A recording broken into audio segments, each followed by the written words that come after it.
In this video, I'm bringing back to life the first ever exotic Jordans I ever made. So let's talk about the elephant in the room. This is the worst pair of exotics I ever made, but this was also my first pair I ever made, and this was a really big mistake at the time because I had no idea what I was doing. This is going to be one of the most difficult challenges I've done yet because there is nothing else to go off of except for this sneaker. These are all the materials I got to work with. They are already cut. It's not like we could add materials and whatnot. So this is going to be really difficult, extremely stressful because it already has the holes. Every line is already cut. There's no going back. This is all we're working with. Now, fun fact, I think this was the very first sneaker that ever went viral on my TikTok, and I was making videos on this. So if you want to go back and check those out before I got big, this is what I was making. Now it's a Travis Scott. I used black thread for everything. It was really horribly stitched.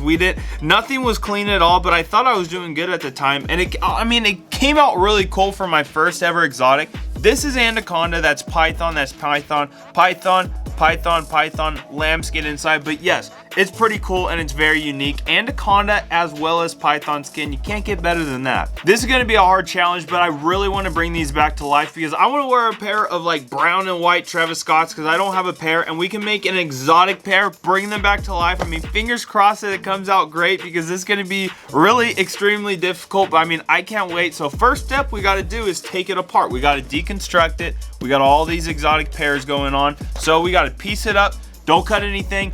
Don't mess up any materials because this is all we go off. If I cut any of the layers, we can't make the sneaker, so it's going to be extremely hard. So with further ado, let's get right to it. All that I'm going to be using is a seam ripper because I don't want to mess any piece of material up. We got to keep them all intact. So this is all I'm going to be using. For the bottom, I might use a knife or something, but I really don't want to mess up the material, so this is going to be really hard. But for right now, all we're going to use is a seam ripper.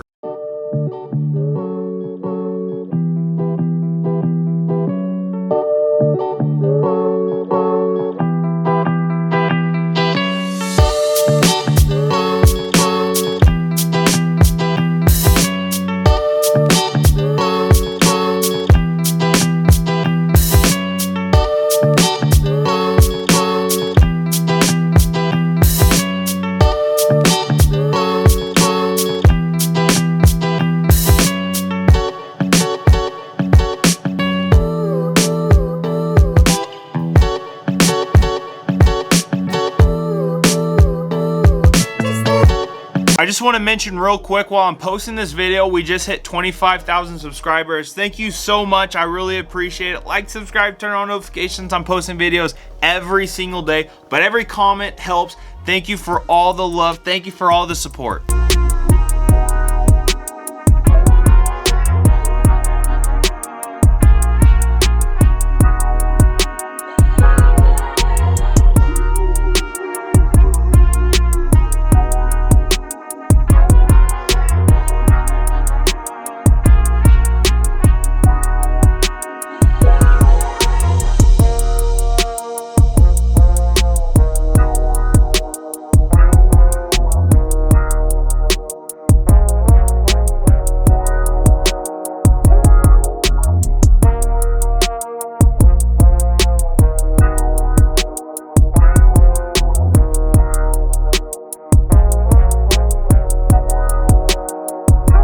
So I'm halfway done through cutting up this sneaker, and I am very happy with the progress because we haven't cut any piece up yet. Everything is still in one piece. I'm not too sure with how it's going to be when we're stitching it back through it, but I mean, so far right now we're making great progress. We got the upper going on. We got each mid panel. We got the wings. We got the upper. We got the back tab. We got the sign right there. So we're making really good progress, but I mean, just fingers crossed I don't ruin any of the other pieces. But my goodness, the quality of this, just cutting this up compared to what I'm making now, is drastically different. It's night and day, just like cutting up an old sneaker that I used to make and seeing what I was doing. I mean, it's ridiculous. I wasn't backing anything up. All these are flimsy. Look at that. A sneaker shouldn't be like that. Look at that. A sneaker should not be like that. It should be sturdy. It should be sturdy. It should be sturdy. You know, it should have some shoulders on it. It should be built different. It should no. and out. But I mean, we're making pretty good progress so far, and when we're running it back, we're actually gonna do the same thread. We're gonna do brown, white, black. We aren't gonna just do black for everything because it doesn't look right on that panel on the color unless you want to contrast, and I was not contrasting it. So we got a little bit more to go, and before you know it, we could get all the pieces situated, ready to go.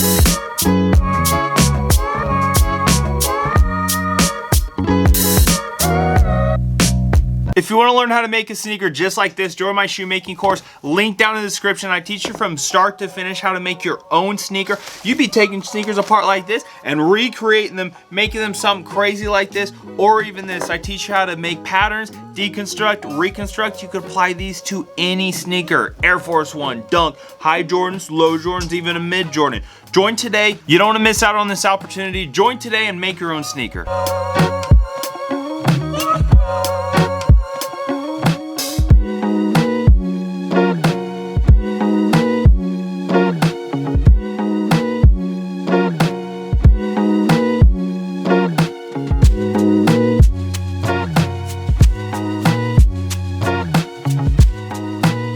We now have all the pieces cut up, and as I mentioned before, all the white pieces are Python as well as the black pieces, and then the brown pieces are Anaconda. Now the biggest thing that we're gonna have to worry about while making these sneakers is I cut down the toe, and that's a lot of material. Might not seem like a lot, but that's a lot of material because pretty much this line is gonna be on the edge of it, on the edge of the toe, so there's nothing going underneath. So when we back this up, we have to do it correct. We have to do it perfect because there is no messing up, especially with the toe. Everyone looks at the toe naturally when you look at a Jordan, when you look at a sneaker. You look at the front of the toe, at least when you're in the front area, like looking at the sneaker, this is the area that you're gonna be looking at. So this is what I'm really worried about, because if I mess this up, there's no going back, because you gotta cover enough where it's not just poking out the front of the sole. So that's what we gotta worry about. But other than that, all the pieces are looking great. They're looking fantastic. I do not know if I'm gonna be backing up the sign on the side.